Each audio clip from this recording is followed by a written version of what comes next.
మూడుముళ్ళ బంధం episode 387. Hello friends, story నచ్చితే తప్పకుండా కామెంట్ చేయండి. వీడియోని లైక్ చేయడం మాత్రం మర్చిపోకండి. విరాస్ ఒక్కసారిగా వసుధార ఫేస్కి ఇంకా దగ్గరగా వెళ్ళి వసుధారపై పడతాడు. అలా పడటం వలన విరాస్ పెదవులు వసుధార పెదవులకి టచ్ అవుతాయి. అనుకోకుండా జరిగిన పరిణామానికి ఒక పక్క వసుధార, మరొక పక్క విరాస్ ఇద్దరు కూడా ఒకరి కళ్ళల్లోకి ఒకరు చూస్తూ ఉండిపోతారు. వెంటనే విరాస్ వసుధారకి దూరం జరిగి కారు దిగేతాడు. వసుధార మాత్రం ఇంకా షాక్లోనే ఉంది. విరాస్ కారు దిగి కొన్ని క్షణాలు ఏం జరిగిందో తనకి అర్థం కాదు.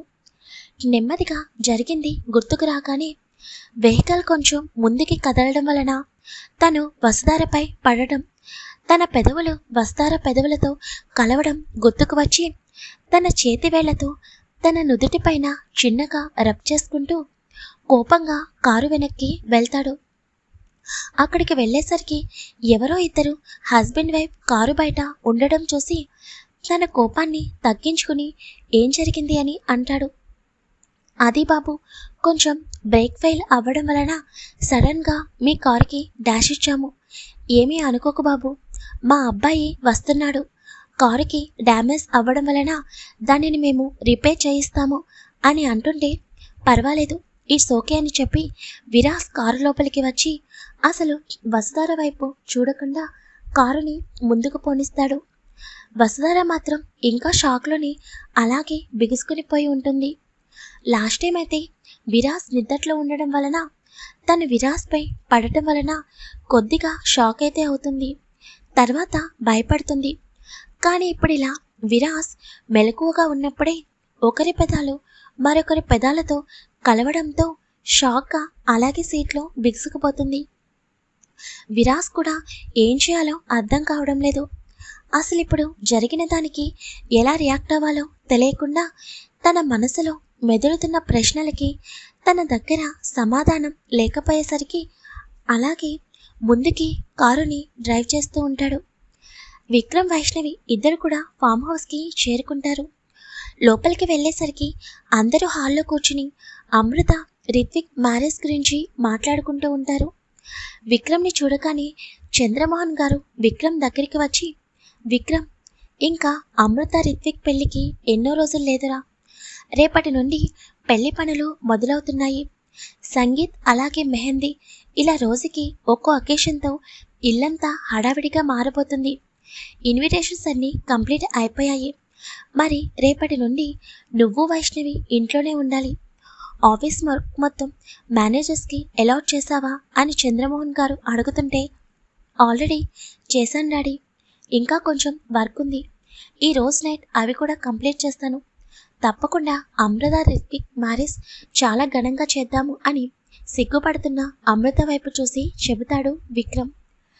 విక్రమ్ అలా చెబుతుంటే రామ్మూర్తి మాత్రం తన కూతురి పెళ్లికి తను ఎటువంటి ఖర్చు పెట్టకుండా విక్రమ్ అంతా చూసుకోవడం తెలిసి మనసులో సంతోషపడుతూ ఉంటాడు. నీ దగ్గర వెలకట్టలేని ఆస్తి ఉంది అల్లుడు, అందుకే తొందరలో ఆ ఆస్తిని నా సొంతం చేసుకోవాలని అనుకుంటున్నాను. అందుకు నా చెల్లెలి కుటుంబం నాశనం అయిపోయినా పర్వాలేదు అని వికృతంగా లోపలే నవ్వుకుంటూ ఉంటాడు రామ్మూర్తి. పాపం ఇవేమీ తెలియని రాజేశ్వరి మాత్రం రామ్మూర్తిని గుడ్డిగా నమ్ముతుంది. మరి నిజం తెలిసిన రోజున రాజేశ్వరి పరిస్థితి ఏంటో. సరే డాడీ, నేను వైష్ణవి వెళ్ళి ఫ్రెష్ అయి వస్తాము అని చెప్పి వైష్ణవిని తీసుకుని అక్కడి నుండి తన రూమ్కి వెళ్ళిపోతాడు విక్రమ్. వైష్ణవి లోపలికి వచ్చిన తర్వాత విక్రమ్ వైపు చూస్తూ, విరాస్ ఎక్కడికి వెళ్ళాడో ఏంటో విక్కీ, ఇప్పుడు తను ఏం చేస్తున్నాడో నాకు కొంచెం కూడా అర్థం కావడం లేదు అని అంటుంటే, చెప్పాను కదా వైషు, తనిప్పుడు చాలా కన్ఫ్యూజన్లో ఉన్నాడు.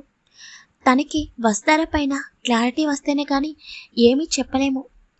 నువ్వు వెళ్ళి ఫ్రెష్ అవ్వు, నాకు చాలా వర్క్ ఉంది, మేబీ ఈ నైట్ అవుట్ చేయాలేమో అని అంటుంటే వైష్ణవి మాత్రం మౌనంగా ఫ్రెష్ అవ్వడానికి వెళ్ళిపోతుంది.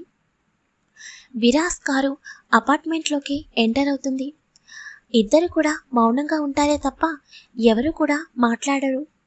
విరాస్ కారు దిగగానే వసుధార మనసులో, ఈ టైగర్ ఇప్పుడు వెళ్ళిపోతాడా, లేదు తను వెళ్ళకుండా ఉంటే బాగుండును అని ఆలోచిస్తుండగా విరాస్ వచ్చి డోర్ ఓపెన్ చేసి, దిగవా, కారులోనే ఉంటావా అని అంటాడు. వెంటనే వస్తారా కారు దిగుతుంది.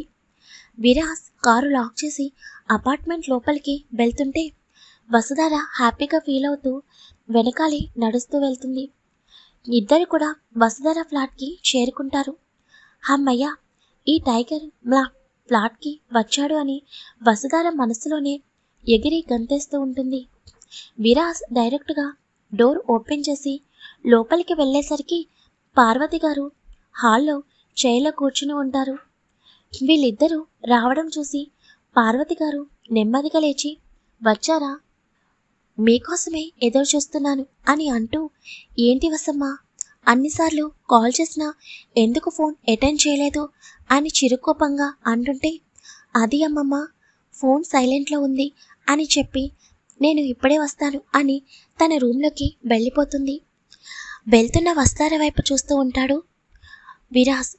బాబు అని పార్వతి గారు పిలవగానే చెప్పమ్మమ్మా అని అంటుంటే, కాల్ చేసినందుకు ఏమీ అనుకోకు బాబు, అది ఫోన్ అటెండ్ చేయలేదని నీకు చేశాను అని అంటుంటే, అయ్యో అమ్మమ్మ, మీరెప్పుడైనా నాకు ఫోన్ చేయవచ్చు, ఆ అధికారం మీకుంది అని చెబుతాడు విరాస్. సరే బాబు, ఇంక నేను వెళ్ళి రెస్ట్ తీసుకుంటాను, చాలాసేపటి నుండి వెయిట్ చేస్తున్నాను కదా, కొంచెం నీరసంగా అనిపిస్తుంది అని అంటుంటే, అయ్యో అమ్మమ్మ పదండి అని చెప్పి విరాస్ పార్వతి గారి చేతిని పట్టుకుని తన రూమ్లోకి తీసుకుని వెళ్తాడు. పార్వతి గారు పడుకున్న తర్వాత విరాస్ డోర్ దగ్గరికి వేసి హాల్లోకి వచ్చి సోఫాలో కూర్చుని వెనక్కి వాలి కళ్ళు మూసుకుంటాడు. తనకి కారులో జరిగింది ప్రతి క్షణం గుర్తుకు వస్తుంటే అప్రయత్నంగా తన చేతివేలు తన పెదవులని టచ్ చేస్తాయి.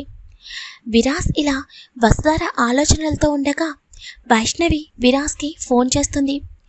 కానీ విరాస్ మాత్రం చాలా దీర్ఘంగా ఆలోచిస్తూ ఉండడం వలన తను ఫోన్ కాల్ని గమనించడు.